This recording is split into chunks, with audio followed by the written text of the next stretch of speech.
입니다. 올해 마지막 제 주일을 맞았습니다. 주님, 우리가 주님 안에 한 해를 돌아보며 주님께서 함께 하셨던 한순간순간마다 모든 것이 주님의 은혜였음을 고백하며 주님께 감사와 또 주님께 음 사랑으로 반응하는 이 시간이 되게 하여 주시옵소서. 주님, 또한 저희가 주님께 어 우리의 삶을 온전히 맡겨 드리고 감사드립니다. 주님, 우리의 머리끝부터 발끝까지 모든 것을 지키시는 하나님 한 분만을 찬양하며 주님께 온전히 우리의 모든 것을 주님 드리는 주님이 우리 삶의 온전한 주인 되어 주시는 저희의 삶이 되어 줄 수 있도록 주님 축복하여 주시옵소서. 아버지, 오늘 한 해의 마지막 토요하심 예배를 주님 음 함께하여 주시기 원합니다. 말씀을 전하여 주시는 교수님께 성령의 충만함을 더하여 주셔서 주님 온전히 이 우리 하심을 향한 하나님의 말씀을 대언하게 하여 주시고, 그 말씀 가운데 주님, 우리가 그 주님의 뜻이 무엇인지 더 구체적으로 알 수 있도록 주님 또한 저희들에게도 지혜를 주시옵소서. 주님, 예배의 처음부터 끝까지 주님께 온전히 맡겨드리고 감사드리며 예수 그리스도의 이름으로 기도드렸습니다. 네. 아멘. 예. 오늘은 시편 22편을 가지고 내 하나님이여 어찌 나를 버리셨나이까, 이런 제목으로 오늘 말씀 나누기를 원하는데, 오늘 이 시편 22편은 조금 길어서 우리 한 5명 정도가, 5사람이 6절씩 읽으면 좋겠습니다. 그래서 우리 샤니아 자매님부터 시작해서 샤니아 자매님, 용주 형제님, 은영 자매님, 그리고 나서 우리 민교 형제 부부, 그러면 5사람 되죠. 예, 그래서 샤니아 자매님서부터 6절씩 해서 1절서부터 읽어주시면 감사하겠습니다. 네, 말씀 읽겠습니다. 다윗의 시 인도자를 따라 아엘레샤할 사슴이란 곡조에 맞춘 노래. 내 하나님이여 내 하나님이여 어찌 나를 버리셨나이까. 어찌 나를 멀리하여 돕지 아니하시오며 내 신음소리를 듣지 아니하시나이까. 내 하나님이여 내가 낮에도 부르짖고 밤에도 잠잠하지 아니하오나 응답하지 아니하시나이다. 이스라엘의 찬송 중에 계시는 주여 주는 거룩하시나이다. 우리 조상들이 주께 의뢰하였으므로 그들을 건지셨나이다. 그들이 주께 부르짖어 구원을 얻고 주께 의뢰하여 수치를 당하지 아니하였나이다. 나는 벌레요 사람이 아니라 사람의 비방거리요 백성의 조롱거리니이다. 나를 보는 자는 다 나를 비웃으며 입술을 비축거리고 머리를 흔들며 말하되 그가 여호와께 의탁하니 구원하실걸. 그를 기뻐하시니 건지실걸 하나이다. 오직 주께서 나를 모태에서 나오게 하시고 내 어머니의 젖을 먹을 때에 의지하게 하셨나이다. 내가 날 때부터 주께 맡긴 바 되었고 모태에서 나올 때부터 주는 나의 하나님이 되셨나이다. 나를 멀리하지 마옵소서. 환난이 가까우나 도울 자 없나이다. 많은 황소가 나를 애워싸며 바산의 힘센 소들이 나를 둘러쌌으며. 은영자매 13절서부터 6절. 내게 그 입을 벌림이 찢으며 부르짖는 사자 같으니이다. 나는 물같이 쏟아졌으며 내 모든 뼈는 어그러졌으며 내 마음은 밀랍 같아서 내 속에서 녹았으며 내 힘이 말라 질그릇 조각 같고 내 혀가 입천장에 붙었나이다. 주께서 또 나를 죽음의 진토 속에 두셨나이다. 개들이 나를 에워쌌으며 악한 무리가 나를 둘러 내 수족을 찔렀나이다. 내가 내 모든 뼈를 셀 수 있나이다. 그들이 나를 주목하여 보고 내 겉옷을 나누며 속옷을 제비 뽑나이다. 여호와여 멀리하지 마옵소서. 나의 힘이시여 속히 나를 도우소서. 예, 20절부터는 우리 민교 형제 부부 6절씩. 내 생명을 칼에서 건지시며 내 유일한 것을 개의 세력에서 구하소서. 나를 사자의 입에서 구하소서. 주께서 내게 응답하시고 들소의 뿔에서 구원하셨나이다. 내가 주의 이름을 형제에게 선포하고 회중 가운데서 주를 찬송하리이다. 여호와를 두려워하는 너희여 그를 찬송할지어다. 야곱의 모든 자손이여 그에게 영광을 돌릴지어다. 너희 이스라엘 모든 자손이여 그를 경외할지어다. 그는 곤고한 자의 곤고를 멸시하거나 싫어하지 아니하시며 그의 얼굴을 그에게서 숨기지 아니하시고 그가 울부짖을 때에 들으셨도다. 큰 회중 가운데서 나의 찬송은 주께로부터 온 것이니 주를 경외하는 자 앞에서 나의 소원을 갚으시리다. 겸손한 자는 먹고 배부를 것이며 여호와를 찾는 자는 그를 찬송할 것이라. 너희 마음은 영원히 살지어다. 땅의 모든 끝이 여호와를 기억하고 돌아오며 모든 나라의 모든 족속이 주의 앞에 예배하리니 나라는 여호와의 것이요 여호와는 모든 나라의 주제심이로다. 세상의 모든 풍성한 자가 먹고 경배할 것이요 진토 속으로 내려가는 자 곧 자기 영혼을 살리지 못할 자도 다 그 앞에서 절하리로다. 후손이 그를 섬길 것이요 대대의 주를 전할 것이며 와서 그의 공의를 태어날 백성에게 전하며 주께서 이를 행하셨다 할 것이로다. 아멘, 아멘. 예, 시편 22편은 지금 우리가 방금 읽은 것처럼 조금 긴 시편이죠. 31절의 긴 시편인데 이 시편은 읽어보면 우리 읽으면서 다 느꼈을 텐데 누가 읽어도 예수님이 십자가에 죽으실 때 겪으신 일들을 너무나 리얼하게 묘사한 시편입니다. 우리가 아는 것처럼 다윗의 시편에는 때때로 예수님의 삶과 연관되는 구절들이 있죠. 그래서 그를 신약에서 선지자라고 부르는 것 같습니다. 근데 특별히 시편 22편은 다른 어떤 시편보다도 주님의 삶과 십자가에 깊이 연관된 시편인 것 같아요. 1절부터 1절이 내 하나님이여 내 하나님이여 어찌 나를 버리셨나이까. 이 부르짖음은 우리 주님이 십자가에 달리셨을 때 우리 신약에서 읽고 다 기억하는 것처럼 엘리 엘리 라마 사박다니 내 하나님이여 내 하나님이여 어찌 나를 버리셨나이까. 주님이 부르짖은 그 십자가에서의 부르짖음이 이 구절이죠. 그리고 우리 시편 오늘 8절에 이렇게 써 있죠. 그가 여호와께 의탁하니 구원하실 걸 그를 기뻐하시니 건지실 걸 하나이다. 이렇게 써 있는데 마태복음 27장에 보면 이렇게 써 있습니다. 그와 같이 대제사장들도 서기관들과 장로들과 함께 희롱하여 이르되 그가 남은 구원하였으되 자기는 구원할 수 없도다. 그가 이스라엘의 왕이로다. 지금 십자가에서 내려올지어다. 그리하면 우리가 믿겠노라. 그가 하나님을 신뢰하니 하나님이 원하시면 이제 그를 구원하실지라. 그의 말이 나는 하나님의 아들이라 하였도다 하며 함께 십자가에 못 박힌 강도들도 이와 같이 욕하더라. 다시 말해서 사람들이 그가 하나님을 의탁하니까 구원하실 거야, 기뻐하시니까 건지실 거야 하면서 조롱하고 비웃었대는데 실제 예수님께서 십자가에 달리셨을 때 마태복음은 사람들이 그렇게 예수님을 비웃었다고 증거하고 있죠.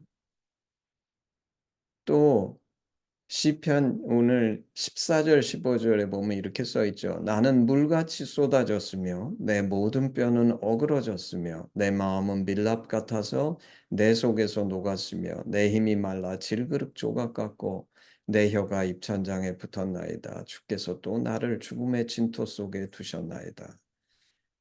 우리가 아는 것처럼 예수님께서 십자가를 지시기 전에 온갖 고초를 당하시죠. 군병들의 조롱과 온갖 주님을 향해서 사람들이 그 사실 이제 우리가 예상치도 못하게 어떤 많은 사람들이 나에게 대해서 적대적이고 그러면 엄청난 프레셔를 받잖아요. 그런 심리적 프레셔만이 아니라 주님이 군병들에게 고초당하고 채찍질 당하고 가시면류관을 쓰고 그러니까 온갖 고초와 조롱을 당하신 후에 요한복음에 보면 이렇게 써 있습니다. 그 후에 예수께서 모든 일이 이미 이루어진 줄 아시고 성경을 응하게 하려 하사, 그게 이 시편인 것 같아요. 이 시편 22편. 성경을 응하게 하려 하사. 왜냐하면 우리도 알지만 예수님께서 군병들에게 이제 잡혀가 가지고 그 재판받고 그런 동안에 물 한 모금 마실 수 없으셨을 거예요. 우리가 어떤 하루를 살면서 좀 바쁜 일이 있고 그러면 얼마나 이제 시간이 흐르면 목이 말라져요. 근데 예수님은 새벽에 잡혀가셔 가지고 이제 하루 종일 그 온갖 고초를 겪고 결국 십자가에 달리시는데 한 모금 물 한 모금 맞을 수 없었으니까 그게 아까 아 내 마음은 밀랍 같아서 내 속에 녹았으며, 예수님도 하나님이시지만 인간적으로는 얼마나 그냥 이 일이 힘들고 어려운 일이었을까. 그러면서 시편은 내 혀가 입천장에 붙었나이다. 이게 뭐죠? 침이 마르고 그러면 혀가 입천장에 붙죠. 근데 요한복음은 이걸 이렇게 얘기합니다. 성경을 응하게 하려 하사 이르시되 내가 목마르다 하시니, 거기 신포도주가 가득히 담긴 그릇이 있는데 사람들이 신포도주를 적신 해면을 우슬초에 메어 예수의 입에 대니, 그때까지 그냥 하루 종일 물 한 방울 마시지 못했던 예수님이 이 신포도주를 그 입에 대주니까 약간 마시고, 그리고 이제 예수님이 운명하시죠. 또 오늘 16절에서부터 18절에 보면 이렇게 써 있습니다. 개들이 나를 에워쌌으며 악한 무리가 나를 둘러 내 수족을 찔렀나이다. 내가 내 모든 뼈를 셀 수 있나이다. 그들이 나를 주목하여 보고 내 겉옷을 나누며 속옷을 제비 뽑나이다. 마태복음 27장에 또 이렇게 기록되어 있습니다. 그들이 예수를 십자가에 못 박은 후에 그것을 제비 뽑아 나누고, 이때 예수와 함께 강도들이 십자가에 못 박히니 하나는 우편에 하나는 좌편에 있더라. 군인들이 가서 예수와 함께 못 박힌 첫째 사람과 또 그 다른 사람의 다리를 꺾고, 이 사람들은 아직 안 죽은 거죠. 숨이 붙어 있으니까 확실하게 죽이기 위해서 십자가에 내리기 전에 다리를 꺾죠. 그러면 온갖 출혈과 이런 거로 이제 금방 죽게 되죠. 예수께 이르러서는 이미 죽은 것을 보고 다리를 꺾지 아니하고, 그러니까 예수님은 이미 운명하신 거예요. 그래서 그중 한 군인이 창으로 옆구리를 찌르니 곧 피와 물이 나오더라. 참 제가 이제 몇 가지 예를 들어 드렸는데, 이렇게 시편 22편은 정말 예수님의 십자가하고 너무나 밀접한 관련이 있는 시편이죠. 이거는 그리스도인이라고 하고 신약을 읽어본 사람은 뭐 너무나 쉽게 발견하는 사실일 것 같습니다. 근데 제가 이 시편 22편을 묵상하면서 다윗이 어떻게 이 시편을 쓸 수 있었을까? 이게 참 미스터리예요. 그래서 제가 갖고 있는 주석들을 좀 찾아봤어요. 근데 거기도 아무 답이 없더라고요. 정말 미스터리라고 생각하는 것 같아요. 우리가 다윗의 인생에 대해서 성경에 많이 기술되어 있기 때문에 음, 성경에 기술된 다윗의 인생 중에 과연 시편 22편과 같은 이 사건이 시편 22편이구나 하는 사건이 있는지 생각해 볼 때 딱 맞는 사건을 찾을 수가 없어요. 도대체 어떤 사건? 왜냐면 오늘 보면 뭐 손발이 찔리고 뭐, 근데 다윗이 무슨 손발이 찔렸으며 언제 성경에 그런 사건이 기술이 돼 있으며 자기 옷을 나누고 이런 사건들은 사실 기록된 것이 하나도 없거든요. 그래서 혹자는 다윗이 주님의 십자가의 환상을 본 것이 아닐까? 뭐 이렇게 추측할 수도 있겠죠. 근데 중요한 것은 뭐냐면 시편 22편의 주어가 만약에 다윗이 십자가에 달리신 예수님의 환상을 보고 이 시편을 썼다면 주어가 자신이 될 수가 없죠. 근데 오늘 시편의 주어는 자기예요. I예요, I. 그래서 이것을 단순히 다윗이 예수님의 십자가의 환상을 보고 시로 썼다라고 할 수가 없는 것이죠. 그랬다 그러면 아마 그거를 주어를 주님으로 했을 겁니다. 그래서 제 생각에는 제가 이 시편을 묵상하면서 도대체 이게 어떤 상황, 어떤 사건인지는 모르겠지만 아마도 다윗이 자신이 겪는 현재의 상황과 사건 속에서 오늘 이 시편을 쓰면서 표현한 것이 틀림없는 것 같습니다. 좀 전에 얘기한 것처럼 비록 그의 수족이 찔리고 자신의 겉옷이 나눠지는 사건, 이런 사건에 대해서 우리는 전혀 알지 못하죠. 그리고 그렇게 표현했다고 해서 실제 다윗의 옷이 나눠졌고 수족이 찔렸고 뭐 꼭 그런 것인지 아니면 자신이 겪는 정말 참담하고 어려운 사건 때문에 표현을 할 때 자신이 그렇게 느껴지니까 현실에 기초해서 그 느낌을 오늘 이렇게 표현한 것이 아닐까 싶은데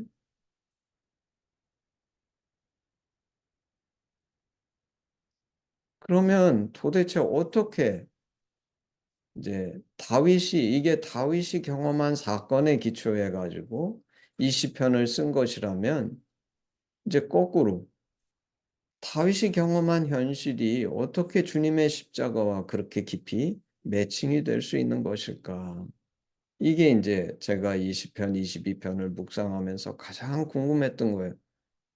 어떻게 이렇게 마치 다윗이 자신이 그거를 경험한 것처럼 그리고 실제 예수님의 삶에서 십자가에 달리실 때 이 많은 말씀들이 그대로 일어나잖아요.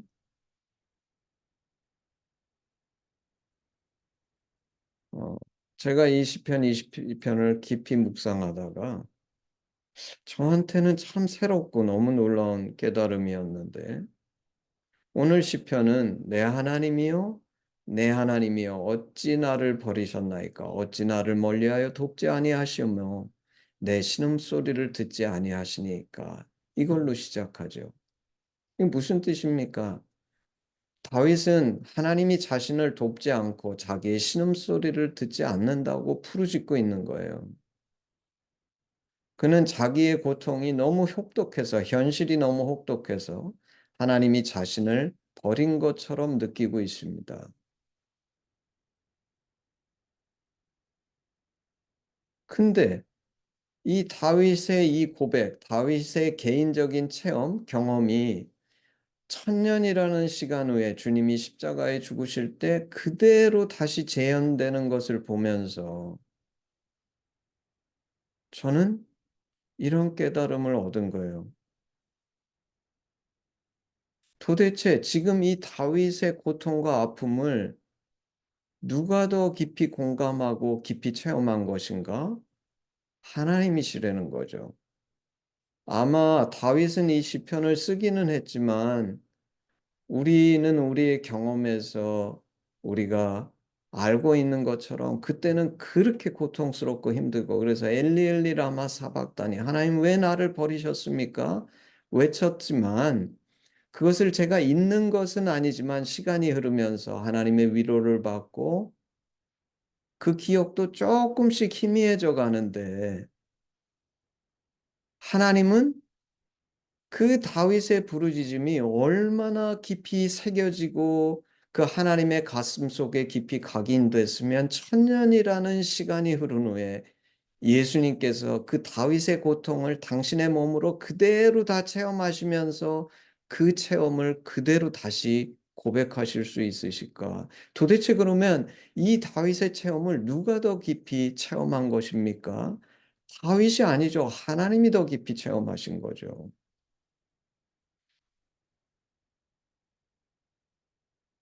저는 이렇게 깨닫고 나서 너무 놀랐어요. 나는 하나님의 심정을 증거하면서 제가 적어도 사람들 가운데서 하나님의 진심을 잘 안다고 생각했고, 그래서 내가 하심이라는 사역을 하는데, 사실은 이 하나님의 심정은 내가 상상하는 것 이상으로 너무나 처절하고 깊은 것인 거구나.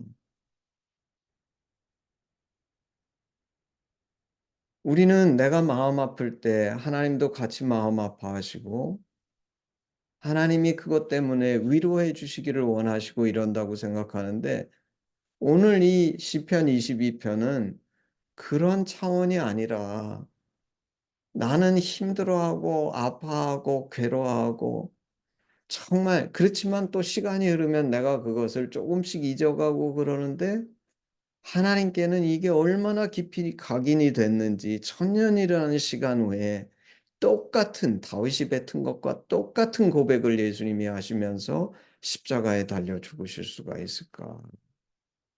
그것이 하나님께 얼마나 처절한 각인이 됐으면 천년이란 세월 후에도 하나님은 조금도 잊지 않으실 뿐만 아니라 당신이 그것을 더 깊은 고난 속에서 체험하시면서 다윗이 한 고백을 그대로 내고 계신 거예요. 그래서 저는 너무 놀랐어요.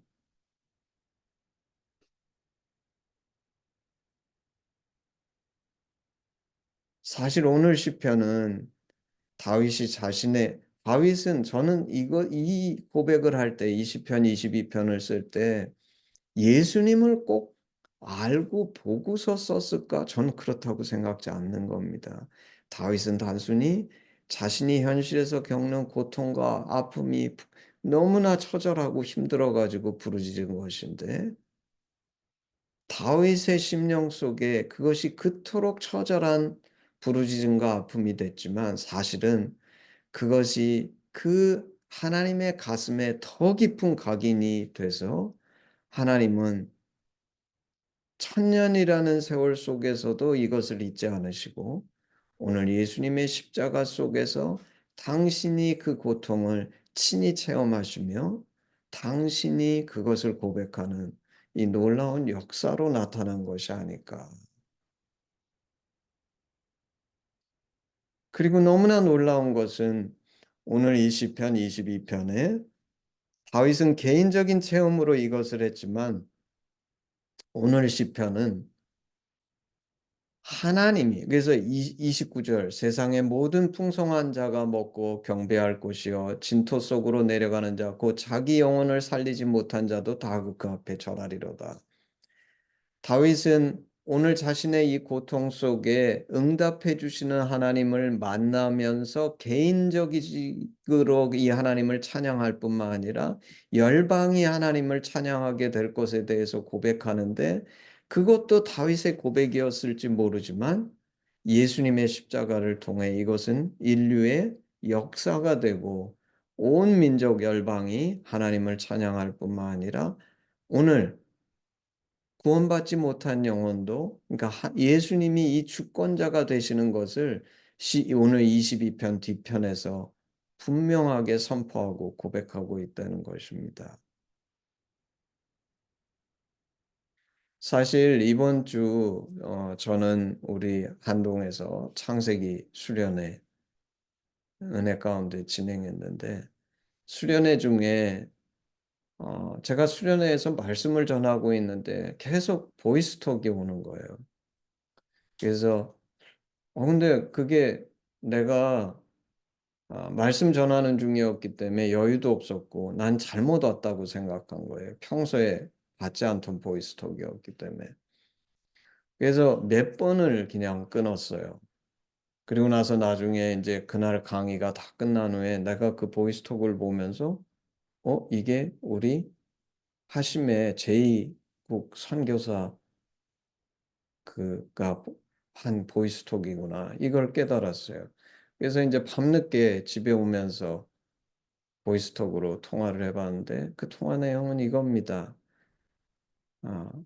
이 선교사 과정 우리 와이프는 우리 하심 리더였고 형제는 우리 한동 졸업생인데 그래서 인터콥에서 파송한 선교사인데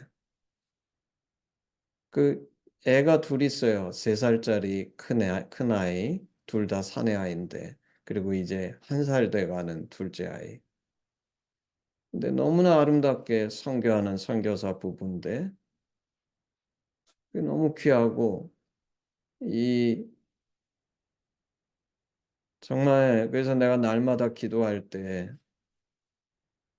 잊지 않고 기도하는 과정인데 그 형제가 저한테 교수님 음, 어제 그 큰아이가 사무엘인데 사무엘이 순교했습니다. 뭐 그래서 무슨 일이야? 소천했대. 그래서 어떤 일이야? 왜냐면 건강했거든요. 근데 이제 거기 단기 선교팀이 와서 어디를 갔다가 거기 물이 있었는데 물놀이도 하고 뭐 하고 그랬었는데 이 선교팀하고 바쁜 사이에 아이가 물에 들어갔다가 물에 빠져 죽은 거예요. 그러니까 이제 이 부부가 이게 도저히 받아들일 수가 없는 거죠. 자기들은 목숨을 걸고 모든 걸 하고 걸고서 거기 와서 하나님 위해 섬기고 있는데 그래가지고 내 그 자매하고는 통화도 못 해봤어요. 아마 자매는 아직도 엄청난 고통 속에 있을 것 같고 그뿐만 아니라 형제도 뭐 온갖 생각이 들겠죠. 그리고 너무나 힘들어하고 고통스러워하고 그리고 그냥 나하고 얘기할 때는 뭐 그냥 얘기하는 것 같지만 사실 혼자 있을 때는 너무나 하나님 앞에 울부짖고 있는 거죠, 두 사람이. 그래가지고 그 두 사람 때문에 저하고 아내는 그날 이제 집에 들어와 가지고 뭐 다른 건 뭐 아무 생각이 안 나고 이 가정 이 두 사람 얼마나 고통스럽고 마음 아플지 그래서 앉아서 기도하고 있는데 음 그래서 한참 기도하고 있는데 얼마 전에 저는 처음에 이 부부가 얼마나 가슴 아플까 그리고 얼마나 힘들까 그것 때문에 열심히 기도하고 있는데 나도 그게 너무 마음이 아파서 부모로서 사실 이 땅에서 부모가 자식을 먼저 보내는 부모의 아픔만큼 뭐 큰 아픔이 있을 수 있을까? 근데 이제 기도하다가 제가 뭘 봤어요. 근데 그게 이미지로 본 건지 마음으로 봤는데 예수님이 이 아이 사무엘을 안고 계신데 근데 이제 안고 있다는 게 이렇게 품에 이렇게 품고 있는 게 아니라 정말 우리 아빠 엄마가 안고 있는 것처럼 팔에 예수님이 이 사무엘을 안고 계신데 사무엘이 너무나 해맑게 웃고 있는 모습인데 그 아이는 너무 좋아해. 너무 행복해하고. 근데 내가 이 얘기를 그 부부에게 해주지는 않았어요. 안 했는데 그때 내가 깨달은 게 그렇구나. 이 아이는 좋은 데 갔구나. 얘는 너무 행복하고 근데 남아 있는 사람은 너무 고통스러운 거예요. 근데 제가 오늘 이 시편 22편을 묵상하면서 사실 아마 기도하기는 그 부부가 오늘 이 시편 22편처럼 사실 오늘 이 시편 22편이 뭘 보여줍니까? 다윗은 하나님이여 하나님이여 어찌하여 당신이 나를 버리셨습니까? 이렇게 외치고 있었어요. 나는 이렇게 고통스러운데 나는 이렇게 힘든데 하나님 어떻게 당신이 나를 돌아보지 않고 나를 이런 고통 속에 둘 수 있습니까? 외치고 절규하고 있었고 몸부림치고 있었는데 아까 우리가 시편에 본 것처럼 내 손발이 찔리고 막 개들이 내 옷을 나누고 막 이런 치욕을 당하고 너무나 고통 중에 있다고 생각했는데 하나님이 돌보시지 않는다고 부르짖고 있었죠. 근데 아까 제가 나눴던 것처럼 사실 이 고통에 본인보다도 더 깊이 이 고통을 체험하시면서 가슴 깊이 새겨진 분은 누굽니까? 하나님이시죠. 하나님이시죠. 아마 다윗은 지금 만나서 얘기해도 이 시편이 이때 썼을 때처럼 그렇게 분명한 기억이 되지 못할 거예요. 근데 하나님은 이것이 얼마나 가슴 깊이 새겨졌으면 도대체 1000년이라는 세월이 지난 후에 이 땅에 오셔서 이 말을 그대로 나누시면서 이 다윗보다 더 고통스러운 체험을 하시면서 이것이 역사 가운데 그대로 드러났을까? 그러면서 제가 깨닫는 것은 하나님의 사랑은 정말 내가 상상하는 것을 초월하는 것이구나. 우리가 하나님의 사랑을 결코 다 알 수가 없겠구나. 얼마나 그 사랑이 깊고 처절하기에 이런 일이 벌어질 수 있을까?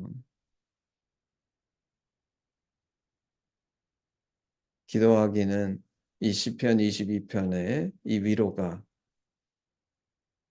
우리 그 제2국 우리 하심 선교사 가정에 임하기를 원하고 우리 하심 식구들 정말 이제 내일 모레면 크리스마스인데 예수님이 이 땅에 오신 날 이 주님이 왜 이 땅에 오셨는지 그리고 시편 22편이 우리에게 무엇을 가르쳐 주는지 그리고 우리 인생이 정말 이 하나님의 깊은 사랑을 깊이 체험하고 고백하고 나눠줄 수 있는 그렇기 때문에 사실 이 땅에서 가장 값지고 고귀한 것은 많은 재물도 높은 지위도 이 땅에서의 영화도 아니라 정말 오늘 시편 22편이 보여주는 것처럼 우리의 상상과 추측을 초월하시는 이 하나님의 진심을 알아들이는 것이 인간이 누릴 수 있는 가장 큰 복이요. 우리 인생의 가장 큰 축복임을 우리 하심은 분명히 깨달아서 올해 며칠 남지 않았지만 이 하나님께 이 깊은 감사를 돌려드릴 수 있는 우리 하심이 되기를 주님의 이름으로 축복합니다. 아멘, 아멘. 예, 우리 권신 찬양하겠습니다. 1절만 하겠습니다. 내게 있는 모든 것을 아낌없이 드리네. 사랑하고 의지하며 주만 따라 살리라. 주께 드리네. 주께 드리네. 사랑하는 구주 앞에 모두 드리네. 아멘. 기도하겠습니다. 엘리 엘리 라마 사박다니 하나님이시여 내 하나님이시여 어찌하여 나를 버리셨나이까. 하나님 우리는 이 땅을 살며 종종 이런 고백을 하는데 그때 하나님의 가슴에 얼마나 찢어지는 아픔이 계신지 하나님은 결코 내가 아무도 나를 돌아보지 아니하고 하나님조차도 나를 버리셨다고 느끼는 그 순간에도 주님은 누구보다도 우리와 가장 깊이 하시고 그 나의 고통 가운데 함께 하시기 때문에 비록 다윗은 나중에 이것이 희미해지고 잊어버렸지만 우리 하나님은 이것이 너무나 깊이 새겨져서 그 고통을 잊으실 수가 없고 1000년이라는 세월 후에 예수 그리스도가 이 땅에 오셨을 때 얼마나 이 깊은 다윗의 고백이 당신의 심령 깊이 새겨졌는지를 우리에게 온전하게 보여주신 주님을 찬양합니다. 하나님, 참 우리가 인간으로 이 땅에 태어나서 이 놀라운 하나님의 사랑을 알 수 있다는 것이 얼마나 특별한 축복이고 은혜인지 우리가 인간이 되었기 때문에 우리의 이 연약함과 부족함 속에 정말 천사전조차도 흠모할 만큼 이 하나님의 진심을 알 수 있는 존재임을 인해서 감사하며 이 하나님의 진심을 알아들이는 우리와 하심이 될 수 있도록 하나님께서 축복하시고 함께하여 주시옵소서. 이제 이틀 후면 주님이 이 땅에 오신 크리스마스인데 하나님 감사합니다. 주님이 오셨기 때문에 하나님의 진심이 뭔지 우리에게 알려주시고 이 감사 가운데 이 땅을 살 수 있는 특권을 우리에게 주셔서 감사합니다. 하나님 홀로 영광을 받아 주시옵소서. 감사드리며 예수님의 이름으로 기도했습니다. 아멘. 우리 헌신 기도문으로 예배를 마치겠습니다. 아바 아버지, 예수님의 죽으심과 부활하심으로 우리를 향한 당신의 사랑을 확증하시고 예수 안에 성령으로 당신과 하나 되게 하시니 감사합니다. 구하오니 우리 공동체가 당신 안에 더욱 하나 되게 하시고 우리를 온전케 하사 예수님과 열방 가운데 당신의 심정이 더욱 증거되게 하시옵소서. 나라와 권세와 영광이 아버지께 영원히 싸움나이다. 아멘. 아멘. 예, 우리 예배를